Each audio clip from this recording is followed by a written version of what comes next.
Buku NLP, Design the Life You Want in the 6 Areas of Life. Ini menarik, buku Pak Roni F. Ronodirjo. Jadi dari Richard Bandler, NLP. Ada satu hal yang mau saya bahas. Satu adalah TOTE, namanya Test, Operate, Test, Exit. Apa itu? Jadi ketika Anda ingin memiliki satu goal, misalnya saya ingin kurus, saya sekarang lagi proses ngurusin karena ditantang Mas Indra, Ko Indra. Jadi gamenya adalah ketika kita punya sebuah goal, kita harus melakukan sesuatu. Jadi kayak kita tes dulu nih, apakah kita bisa coba gimana sih kalau kita olahraga nge-gym atau kemudian kita ngurangin makan, kita lakuin, hasilnya apa? Kita tes lagi, sesuai nggak yang kita pengenin? Sesuai, ya lanjutin. Kalau nggak sesuai, tes lagi, apa yang bisa diperbaiki? Oh, nge-gymnya kayaknya repetisinya diperbanyak, atau misalnya kayak makannya fokusnya yang mudah dicerna dan seterusnya. Dioperate lagi, terus kemudian dicek lagi hasilnya. Kalau dites lagi kan apakah sesuai nggak sesuai dengan yang kita punya goal? Oh enggak, oh ternyata repetisinya dikit aja tapi seberat-beratnya gaya Deddy Corbuzier. Terus kemudian seberat-beratnya beban gitu. Kemudian kayak makannya pakai sistem intermittent fasting, puasa 16 jam makan 6 jam, dicoba lagi seminggu. Hasilnya gimana? Jadi intinya di sini adalah mencari model terbaik untuk mencapai goal terbaik. Mencari model terbaik untuk mencapai goal. Artinya apa? Artinya goal itu tidak boleh dirubah. Di sini diajarkan bahwa goal itu ya udah ketok palu aja.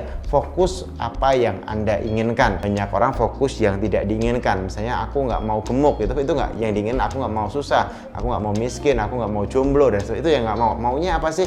Maunya mungkin kaya, maunya mungkin six pack, maunya mungkin nikah, maunya punya anak, maunya apa? Fokus positif. Kedua adalah dalam kontrol. Bisa nggak sih yang kita planning ini dalam kontrol kita? Kalau bisa dalam kontrol kita akan sangat efisien, jauh lebih bagus dibanding goalnya di luar kontrol kita. Jadi di sini Test, Operate, Test, Exit mengajarkan kita bahwa kalau udah punya goal harus segera kita bikin formulanya, terus kita coba, kemudian direvisi, diperbaiki, bukan terus kalau nggak berhasil menyerah berhenti. Nah, poin TOTE ini yang menarik adalah di T kedua tadi, bahwa ketika kita udah melakukan sesuatu, ini hanya untuk dites apakah sudah membantu kita menuju hasil atau belum. Bukan kalau nggak berhasil ya udah. Banyak orang yang saya juga dulu gitu, kalau nggak berhasil ya udah ganti, ya udah ganti, ya udah ganti. Padahal basically cara ini pasti bisa asalkan diperbaiki. Tadi misalnya nge-gymnya diperbaiki, makannya diperbaiki, istirahatnya perbaiki. Sebenarnya cuma 3 itu komponennya, tapi perbaiki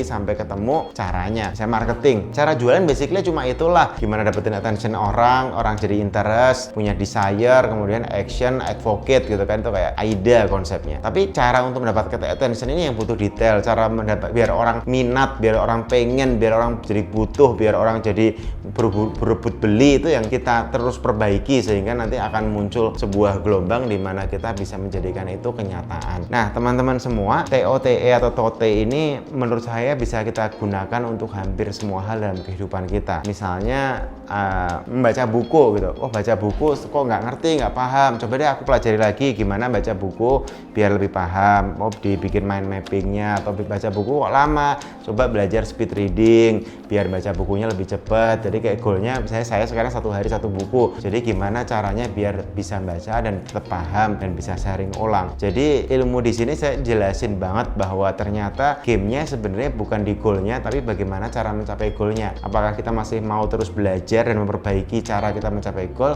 atau ketika kita gagal kita berhenti dan menyerah. Karena definisi gagal itu kan kalau kita jatuh 7 kali bangkitnya cuma 6 kali. Tapi kalau kita jatuhnya 7 kali kita bangkit 8 kali, itu tidak dikatakan gagal. Jadi teman-teman semua kalau punya goal, kita saran untuk saya sendiri juga terus belajar, terus perbaiki, terus dicek, dites. Di sini disebutnya namanya sensor equity.